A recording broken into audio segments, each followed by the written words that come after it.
Hey fight fans, welcome back to the Fight Book. This is the Indian accent guy back after 2 days because in the last 2 days we didn't have enough and good updates to make a good video. So now when we have some interesting updates, I'm gonna make a small video with big updates. So to stay updated, watch the video till the end. Let's start the video in chronological order with UFC Vegas 107 May 31st headline by Blanchfield vs. Barber. After the dramatic weigh-in show, let's summarize that weigh-in. Macy Barber has missed weight by 0.5 pounds and she is forfeited 20% of her purse to Aaron Blanchfield. Alan Nascimento also missed weight and is forfeited 20% of his purse to his opponent. Katyan Vieira vs. Macy Shizan moved to 145 because Shizan couldn't make weight and she is also forfeited 25% of her purse to Vieira. Moreover, Trevin Giles vs. Andreas Gustafsson is off because Giles had pulled out. Andreas Gustafsson will now make his UFC debut next weekend on UFC 316 card, headlined by O'Malley vs. He will face Chaos Williams, whose opponent Uros Magic had pulled out and was replaced by Albert Tedevosian, but then Albert Tedevosian also pulled out, so Andreas Gustafsson is the new replacement. Markel Medros, who also pulled out of UFC Vegas 107 card, will be fighting at UFC 316 1 week later against a new opponent, UFC debutant Mark Choinsky. Anyway, next let's move on towards UFC 317 June 28th. UFC 317 and UFC 318, both PPV's official poster has been released. You tell me which one you like more.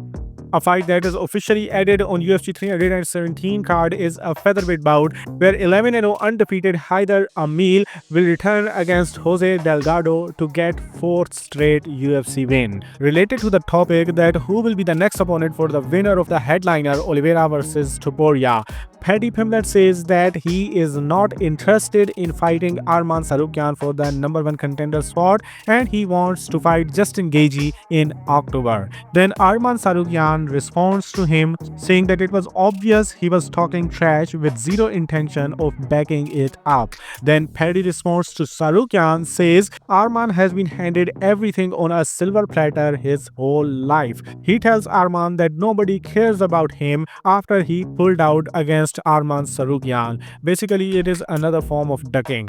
Anyway, let's move on towards UFC Nashville July 12th card. The fight added on that card is a ranked welterweight bout where number 12 ranked Stephen Thompson will be back into the octagon to fight the prospect Gabriel Bonfim. Thompson is riding a 2-fight losing streak while Bonfim is riding a 2-fight win streak. Anyway, let's move on towards UFC 318 July 19th card, and there are 2 fights added on it. First one is a lightweight bout between Daniel Zellhuber versus Michael Johnson. This fight was rumored for UFC 317 card, but instead it is announced for UFC 318. The second fight is a welterweight bout between Francisco Prado versus Nikolay Vertanikov.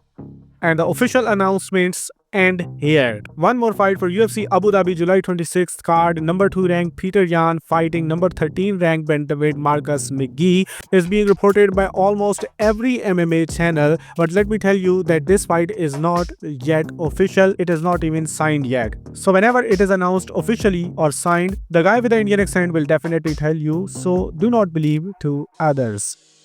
Now, before ending the video, let's talk about some important updates about the potential fights, and the first one is Jon Jones vs. Tom Aspinall. The petition to strip Jon Jones from his heavyweight title officially surpasses 150,000 signatures, and Jon Jones thanks Tom Aspinall for free promo. Aspinall in response says, "My player Jon told you I'm not an asshole, glad you're enjoying retirement." From Jack Della Maddalena vs. Islam Makhachev super fight, Bilal Muhammad in a recent interview talked about it and says that this fight should happen at MSG in November, and he also says that he wants to fight on that card as well against Kamaru Usman if he gets past Joaquin Buckley. Shavkat Rakhmonov is also back in the gym, so who knows what the UFC is cooking. Last news is from Conor McGregor vs. Michael Chandler. Michael Chandler hints a fight with Conor McGregor in the start of 2026 via thread. That's all in this UFC section, but not all from this video, because we also have some massive fight announcements in the boxing world, as well as some results from last night fights that paved way for the big scale future fights. So first, let's talk about these results, and then let's talk about the fights that are officially announced.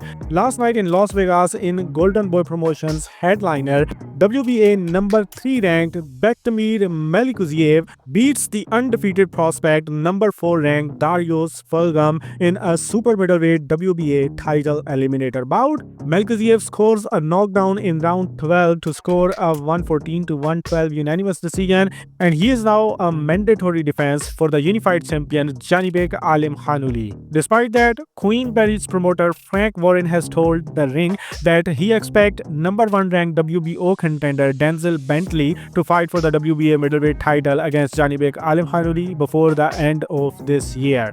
Let's see who Janibek decides to fight next. Anyway, from Matchroom's card in Guadalajara, Mexico, in the headliner, Khalil Ko gets his revenge by easily beating Manuel Gallegos, who decides not to come out for round 6 of their rematch.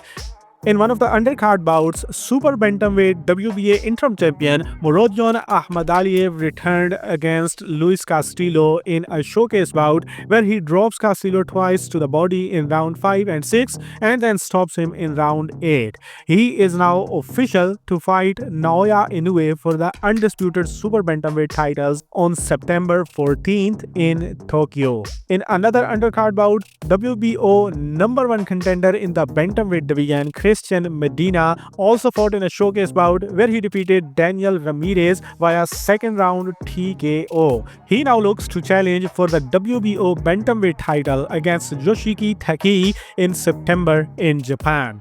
I won't be surprised if this fight is added on Naoya Inoue's card. Anyway, now let's talk about the fights that are officially announced in the boxing world. Again, we will do it in chronological order. So first, July 19th, Las Vegas card headlined by Manny Pacquiao versus Mario Barrios. There is a fight added, and it is a ranked featherweight bout where number 3 ranked by WBA Brandon Figueroa will fight WBA number 10 ranked Joet Gonzalez on the undercard of Pacquiao versus Barrios. Next, there is a complete card announced from Top Rank for July 26 at MSG, New York City. It will be for the super welterweight vacant WBO title, where WBO's number 1 ranked Xander Zayas will face number 2 ranked Jorge Garcia Perez. Zayas is their mandatory, while Perez is coming off upset win over Charles Cornwell. The co-main event of the card will be for the featherweight WBC interim title to fight the full champ Stephen Fulton in the future. Number 1 ranked WBC contender Bruce Carrington will fight their number 11 ranked Matheus Chieda for this interim title. Next, we have a heavyweight title bout. Don King, with a bid of 1.1 million, has won the purse bids to promote the WBA regular heavyweight title fight between Kubrat Pulev and their number 2 ranked fighter Michael Hunter. The fight will take place on August 23rd at a site to be determined in the United States. The Pulev-Hunter winner will be ordered to face the victor of June 7 WBA interim title fight between Fabio Wardley and Justice Huni. Now you are again completely up to date with the fight world. Now you have only one thing to do, just share your thoughts in the comment section, give your feedback, because that is motivation. Like the video if you enjoyed, and then do whatever you want.